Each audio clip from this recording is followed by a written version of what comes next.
ජනබලවේගය පිටෝලා මේ වන විට වසර 6ක් සම්පූර්ණ වෙලා තියෙනවා.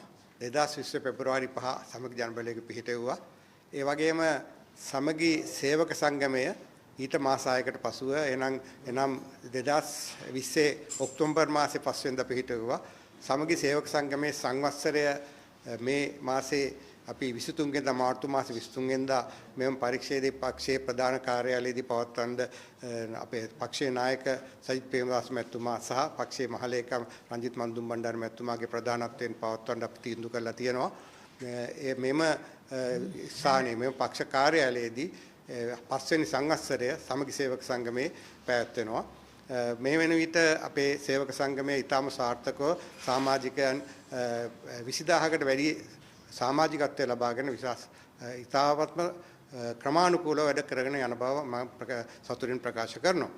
ඒ වගේම මේ අවස්ථාවේදී අපේ රටේ විශාල ප්‍රශ්න රාශියකට මුහුණ දීලා තියෙන අවස්ථාවක් ජනතාව ඊයේ මධ්‍යම රාත්‍රියේ සිට තෙල් මිල ඉතා විශාල ප්‍රමාණයකින් වැඩි කළා. රජයක් ලෝක තත්ත්වයක් තුළ තෙල් මිල වැඩි කිරීම සාධාරණීකරණය කරන්න පුළුවන්. නමුත් රජයක් තියෙන්නේ රටේ ජනතාව ජීවත් කරවීම සඳහා යම්කිසි වැඩපිළිවෙලක් සකස් කරන්න. ලෝකයේ තෙල් මිල වැඩි වෙද්දී මෙහි තෙල් මිල වැඩි කරන්න ආණ්ඩුවක් මොකටද තියෙන්න ඕනේද කියලා කියපු අය දැන් මේ වන විට ඉතා විශාල ලෙස තෙල් මිල වැඩි කරලා තියෙනවා. මේ තුලින් රටේ ජනතාවගේ අත්‍යවශ්‍ය ආහාර ද්‍රව්‍ය මිල සිට ප්‍රවාහන ගාස්තු සියල්ලම වැඩි වෙලා ජීවන තත්ත්වයේ විශාල ප්‍රශ්නයක් බවට පත් වෙලා තියෙනවා. ඒ වගේම මේ රජයේ පත් උනේ දූෂණ වංචා වලින් තොර පාලනයක් ගෙනියනවා කියලා. නමුත් අපි කවුරුත් දන්නවා කන්ටේනර් 323 ප්‍රශ්නේ කන්ටේනර් 323 පිළිබඳ කතාවක් නැහැ. ඒ වගේම බාල ගල් අඟුරු නිසා විශාල ප්‍රශ්නයක් වෙලා තියෙනවා. රජයට බිලියන් ගානක පාඩුවක් වෙලා තියෙනවා. දැන්ටම බිලියන මම හිතන්නේ කෝටි 15000කට වැඩි අලාභයක් මේ රටට සිදු වෙලා තියෙනවා. ඒක රටේ ජනතාවට ගෙවන්න සිද්ධ වෙන තත්ත්වයක් තියෙනවා. විදුලි බිලෙන් මම හිතනවා ළඟදිම වැඩි කල් යන්න ඉස්සෙල්ලා විදුලි බිලත් 120කින් 30කින් වැඩි වෙන්න නියමිතයි මේ බාල ගල් අඟුරු ප්‍රශ්නයත් නිසා. ඉතින් මේ දූෂණ වංචා කරන්නේ නැහැ කියලා ආපු රජය දැන් ඒවා ඉහවහා ගිහිල්ලා තියෙනවා. අපි දැක්කා ඊයේ පෙරේදා බලශක්ති අමාත්‍යවරයාට අල්ලසා දූෂණ කමිසමෙන් කැඳවීමක් කරලා තියෙනවා කියලා. ඒ වගේම ඔයාලට නඩු පවරන්න යනවා කියලා. නමුත් සාමාන්‍ය කෙනෙක් අල්ලසා දූෂණ කමිෂන් සභාව විසින් කරන්නේ උන් කැඳවලා ඔහුගෙන් ප්‍රශ්න කරලා අත්අඩංගුවට අරන් තමයි උන්ට නඩු පැවරීම කරන්නේ. නමුත් රජයේ පිළිවෙත වෙලා තියෙන්නේ අනිත් අයට එක තත්ත්වයක් රජයේ අයට තව තත්ත්වයක් වගේ. මම දැක්කා විශේෂයෙන්ම ඒ බලශක්ති අමාත්‍යවරයාව කැඳවීමක් පවා නොකර නඩු පවරීමට කටයුතු කරලා තියෙනවා. ඉතින් මේක සැමට එක නීතියක් මේ රජය කරනවාද කියන එකට ප්‍රශ්නයක් මම හිතන්නේ රටේ ජනතාව මේ පිළිබඳවත් බලාගෙන ඉන්නවා. කෙසේ වෙතත් මේ වන විට ලෝක තත්ත්වයේ අනුව ලෝකයේ මැද පෙරදිග යුද තත්ත්වයේ අනුව මේ රටේ ජනතාව ආරක්ෂා කිරීම රජයේ යුතුයකමක්. ඒ නිසා අපි රජයට කියනවා බල කරලා මේ තෙල් මිල සීග්‍රයෙන් වැඩි වුණා කියලා ලෝකේ අපේ රටේ යම්කිසි සාධාරණ තත්ත්වයක් ඇති කළ යුතුයි.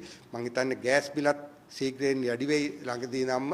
එහෙම වුණොත් රටේ ජනතාවගේ අත්‍යවශ්‍ය ආහාර ද්‍රව්‍ය මිල ජීවන තත්ත්වය ඉතා අමාරු තත්ත්වයකටපත් වෙයි. එය පාලනය කරන්න රජය යම්කිසි වැඩපිළිවෙලක් ක්‍රියාත්මක කරන්න ඕනේ. ඒක කියලා අපි විශේෂයෙන්ම අපේ රජයෙන් ඉල්ලා සිටිනවා සමගි ජන බලවේගයේ විදිහට. මම හිතනවා අනිවාර්යයෙන්ම මේක පාලනය කරන්න රජයට හැකියාවක් තියෙන්න ඕනේ තෙල් මිල සහ ගෑස් මිල වැඩිවීම. ඒ වගේම විදුලි බිල වැඩිවීම පාලනය කරන්න විදුලි බිල වැඩි කිරීම යම්කිසි තත්වයකට ගේන්න පාලනය කරන්න වැඩපිළිවෙලක් කරන්න ඕනේ. දැන් අවුරුදු 70කට 17කට ආසන්න කාලයක් ලංකා විදුලි බල මණ්ඩලය ලංකාවේ තිබුණා. ඒක ඊයේ රාත්‍රියේ ඉඳන් අහෝසි වෙන තත්ත්වයක් තිබුණා.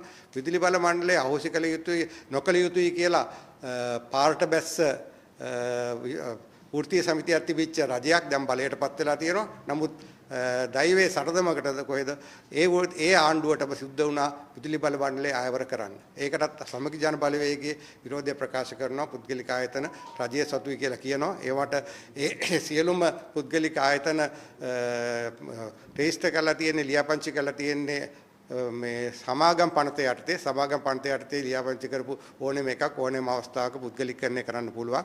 ඉතින් මේ ආයතන කොයි වෙලාවෙ කොටස් වෙළඳ පොළට දාලා පුද්ගලිකකරණය වෙයිද කියලා කියන්න බෑ. ඒ නිසා අපි විරෝධය පළ කරනවා විදුලි බල මණ්ඩලය ඈවර කිරීම පිළිබඳව. ඒ නිසා විශේෂයෙන්ම අපි සමගි ජන බලවේගයේ විදියට විරෝධය පළ කරනවා ඉන්ධන මිල ඉහළ දැමීම ඒ වගේම විදුලි බිල ඉහළ නැංවීමට දැන් කටයුතු කිරීම විදුලි බල මණ්ඩලය අහෝසි කිරීම වැනි කටයුතු සඳහා වෙනුවෙන් අපි විශේෂයෙන්ම සමගි ජන බලවේගයේ විදියට අපේ විරෝධය මේ අවස්ථාවේදී ප්‍රකාශ කරනවා